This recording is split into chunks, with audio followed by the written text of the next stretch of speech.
49. The last president inaugurated in the United States. The span of terrible days after the global comms blackout when the world was reshaped. The number of strange supernatural phenomena that appear around the globe. You're listening to The 49, the new series by Andrew Kooman. Get the content right in your inbox when you subscribe at the49.substack.com. Make sure you subscribe so you don't miss an episode. Welcome to the world of The 49. They both heard the sound of the next drop before they saw it. The sound sent shivers up Foxtrot's neck. Joyride got to it first. He looked at his older brother, older by a few minutes, and Foxtrot nodded. Joyride opened the mouth of the burlap sack and looked in. "What is it?" Foxtrot asked when he stopped. "Not good," Joyride responded. He closed the mouth and stepped back. "What?" Foxtrot asked and stood over the bag. He looked at his brother as he slowly opened the mouth of the sack, then looked in. He dropped the fabric and stepped back as well, his body tense. Screens all across the corridor showed their bodies bracing for something defensively. "They wouldn't." "It looks armed," Joyride said. "Well, we better disarm it then," Foxtrot said. Joyride nodded, and there was a noticeable shift in his demeanor on screen. The boy's stance changed.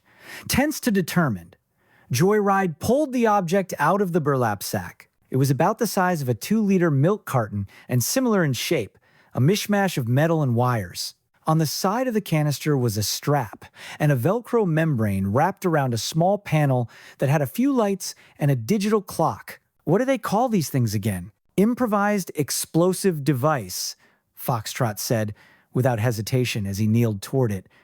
He pushed the sack aside. He put in on the floor between them, then sat back to observe it. He stood up and walked around. Joyride took his cue and circled around it as well. "Remember how Dad called it the Ides?" Joyride said. Foxtrot looked at him wide-eyed. Joyride matched the look. He gave an imperceptible shake of his head, and Joyride closed his eyes. So far, things had gone to plan. They couldn't slip. Foxtrot slowly picked up the device. "The Ides of March," he said, laughing, recovering. He had that thing with reading where the words got all mixed up. "What do they call that again?" "Reflexology?" Joyride asked. "Shift, redirect, recalibrate." "Doxology," Foxtrot added, a twinkle in his eye. "What did the reflexologist say to the doxologist?" Joyride asked. The joke didn't have to make sense. "You got me. Praise God from whom all stretches flow," Joyride said. "I'd slap you if my hands weren't busy disarming a bomb." Foxtrot held the device in his left hand. With his right, he was tracing a red wire through a tangle of other wires to the source where it was connected to a fuse box. "They could have a detonator beyond these walls. Blow it at any moment," he said. "Who's they?" Joyride asked. His hand traced a black wire that was wrapped around the exterior and velcroed in place. "Whoever's holding us." "What do they want?" Joyride asked. "Us dead, obviously," Foxtrot said. In the control room, they had split the screen. The top left of frame was a close-up on Foxtrot's face as he examined the IED. The top right of frame was a similar shot, but of Joyride. It was from the other side of the room, so on screen, the backs of their heads were nearly touching, and they looked down in opposite directions. The lower third was a wide shot of the device as their hands followed the wires. The woman with the headset touched a monitor that had the close-up of Foxtrot. There was a wall of monitors in front of her with the feed from every camera in the room. "I want you to punch in on White's eyes," she said. "Look how focused he is. Move the camera as you punch in so that it looks like the audience is eye to eye." The split screen disappeared and the camera smoothly zoomed in on Foxtrot.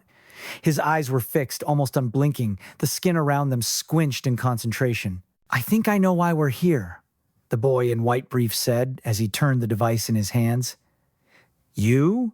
On the top right of the screen, the boy in black looked up. Because of the shot composition, it looked like he was stoically staring at the sky, but on a monitor, with the wide shot, he was looking up at his brother. One looked down, the other up on the split screen.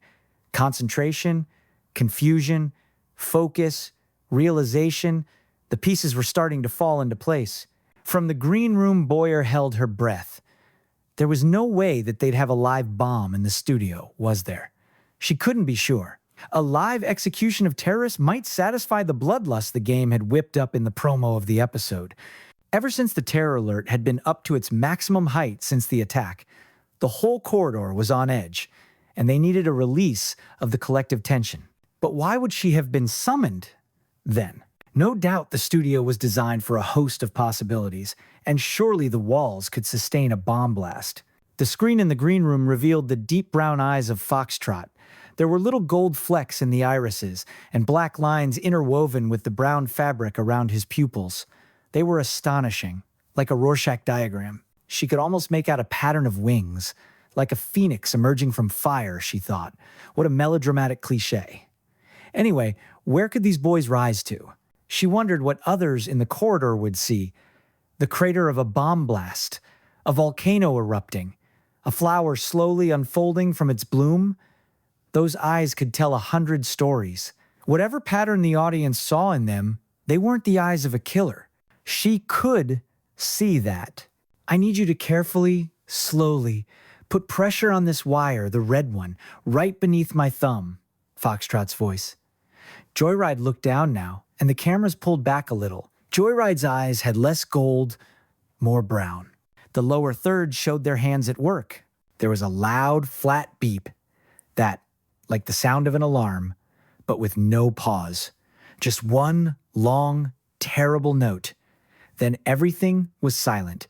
The screen cut away from the eyes to a wide shot of both boys, on their knees. Foxtrot was cradling the explosive device. There, Foxtrot said. Joyride put his hands on his knees and breathed out long and slow. He arched his back and put his forearms onto the floor, relieving the tension. Nice work, brother. Foxtrot nodded. Then suddenly a look of terror filled his face. Oh no! He yelled and tossed the IED at his brother.